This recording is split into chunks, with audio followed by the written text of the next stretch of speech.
I call Stuart Nash. Thank you very much, Mr Speaker. Mr Speaker, the Minister and I agree on one point. This country is growing. There's a lot of growth in this country. There is growing inequality. Of that, there is no doubt. There is growing homelessness. We know the stats. The stats don't lie. There is growing unemployment. There is growing disenfranchisement of the young people in this country who Mr English calls, what do they call them? Useless, hopeless and pretty much hopeless. And there is growing desperation. When people have to live in cars, we know this is not the sort of country that we believe New Zealand is, and New Zealanders deserve better. And if that's the sort of growth that government is proud of, then that's a shame. That's a tragedy, because New Zealanders deserve more. Mr Speaker, even though this key government will have been in power for 9 years at the end of their term, there is no legacy. There's no legacy that in 50 years' time Kiwis will look back and go, wow, the key government really made a difference. Because they've done nothing, Mr Speaker. They started with such a mandate for change, and they've done nothing. We look at governments over the years who are looked back fondly. The first Labour government under Michael Joseph Savage, the Kirk government, perhaps Holyoake, perhaps, maybe. We might not all agree with the direction the Longi government took, but they certainly changed the economic settings. The Clark government, but the key government? No, Mr Speaker. This government came in with a mandate for change, because we were in the grips of an economic crisis, and they have done absolutely nothing. Absolutely nothing. They could have revised and overhauled the tax system. Nothing at all there, Mr Speaker, except increase GST and drop taxes for the most wealthy. I remember at the time the head of Telecom got a $4,000 a week wage rise in his hand, and every single person had to pay more GST. Drive growth in a way not previously seen for a generation. They didn't do this. There was no transformation, no attempt to grow our economy, no attempt to look at the export markets and say what needs to happen here. They did nothing.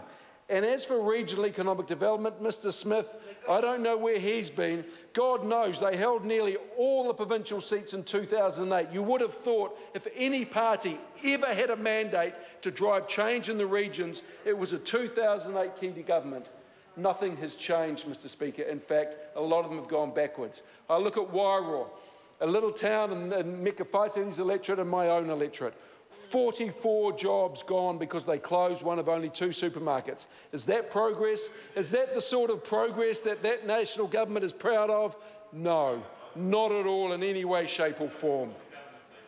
Mr Speaker, Stuart Smith talked about migration and how fantastic migration was for the regions. Well, let me tell you about Hawke's Bay. We have 5,000 unemployed people in Hawke's Bay. We have the highest percentage of NEETs. This is young 16 to 24-year-olds who aren't in education, employment and training. And yet, Mr Speaker, we have 3,500 RSE workers in Hawke's Bay. What is going on there? Why aren't our young people working? What has happened to the education system? Who have they been let down by? This government. There aren't jobs in the regions for young people. There should be. They're not working. There's nothing innovative in the education sector. It's a 20th century pedagogy, not fit for a 21st century environment, Mr Speaker, and that is an absolute tragedy for the young people going through the school system at the moment. In the Bay, those companies that are successful are almost successful in spite of the government and not because of it. Mr Speaker, I've said this before and I'll say it again. I think one of the main differences between the Labour government and a national government is the national government believes if you leave it to the market will come out with optimal solutions, where the Labour government, or a Labour government, absolutely believes that a government has a role to create the sort of economic settings that allow businesses to thrive, jobs and people to get ahead. Now, Mr Speaker, when I look at my portfolios and see what progress has been made over the 8 years, I shake my head because often it's gone backwards. Let's have a look at forestry, now dominated by overseas investors. One in particular, Mr Speaker, a Malaysian company bought 35,000 hectares of Fletcher Challenge.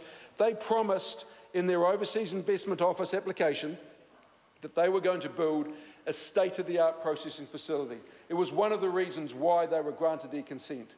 Nothing. 10 years later, they put an application in to buy more land. What did they promise? State-of-the-art processing facility. Nothing. And yet again in 2007, they bought some more land. What did they promise? You guessed it, a state-of-the-art processing facility. What have they delivered? Absolutely nothing. In fact, there is a mill in Gisborne, which is owned by the local economic development agency, that can't even start because this company won't even promise them 5% of their cut. Prune logs drive past this mill's gate, go out to the wharf and are exported without a cent of value being added. And that is an absolute travesty. And what is the minister's response to that? Oh, let the market decide. This is what the market has decided. Well, Mr. Speaker, I can tell you that this mill is prepared to pay export equivalent log prices. They want no favours. They just want logs so they can employ young people from the East Coast in their mill, and this overseas investment won't allow it. And in the budget, how much more money for forestry? None. In fact, the forestry budget has been cut. This government does not understand that sector at all, and it's an absolute travesty for the people of the East Coast, the people up in Northland, and all the other centres where there are forestry. Let's have a look at energy. We saw Simon Bridges stand up there and talk about the great things that have happened in his portfolios. He didn't even mention energy. Mr. Speaker, we're at an important historical crossroads here, where technology is changing the way that people live, commute, heat their homes, store energy. But there's no innovative policies whatsoever from this government. In fact, there's a word called H, which we're not allowed to use here. What's a synonym for hypocrisy, Mr. Farfel? You might know one. But it's about walking the walk, and this government simply does not do it. What does Mr. Bridges do? He turns up to a press conference to announce the 1,000th electric vehicle. He turns up in a huge diesel BMW, takes the photo, hops in his huge diesel BMW and drives off. And this government has just renewed the contract for those BMWs.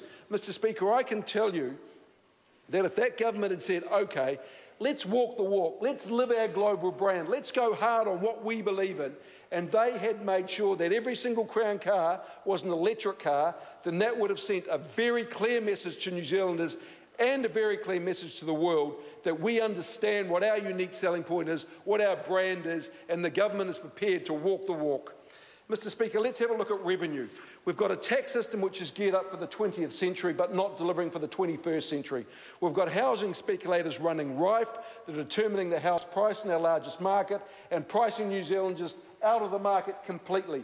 When I entered the Auckland housing market, Mr. Speaker, I bought my first house, which was a villa in Mountain for $285,000. You couldn't buy that for under $1 million these days, and it's not Kiwis forcing up those prices, it's our overseas speculators.